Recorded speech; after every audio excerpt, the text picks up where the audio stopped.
ഇന്ന് ആധുനിക ജീവിതത്തിൽ കുട്ടികൾക്ക് ശരിയായിട്ടുള്ള ലൈംഗിക വിദ്യാഭ്യാസം കിട്ടുന്നില്ല. അവർക്ക് വിദ്യാഭ്യാസം കിട്ടുന്നത് ഫോൺ എഡ്യൂക്കേഷനാണ്. അതവർക്ക് തെറ്റായിട്ടുള്ള ധാരണകളാണ് നൽകുന്നത്. അധികം വിരൽത്തുമ്പിൽ അവർക്ക് ലൈംഗികമായിട്ടുള്ള വെബ്സൈറ്റുകൾ ആവശ്യപ്പെട്ടാലും കയറി വരുന്നൊരു കാലഘട്ടത്തിൽ അവർക്ക് ലൈംഗികമായിട്ടുള്ള പെർവേർഷൻസ് വരാനുള്ള സാധ്യതകൾ കൂടുതലാണ്.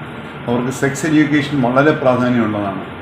ഇന്ന് ലൈംഗിക പ്രശ്നങ്ങൾ കൂടി വരികയാണ്. വിവാഹം കഴിഞ്ഞിട്ട് ദമ്പതികൾക്ക് പരസ്പരം ലൈംഗിക താല്പര്യം വരുന്നില്ല. അവർ തമ്മിലുള്ള ആ ഒരു അടുപ്പത്തിൻ്റെ ആ ഒരു അമിതമായിട്ടുള്ള ആ ഒരു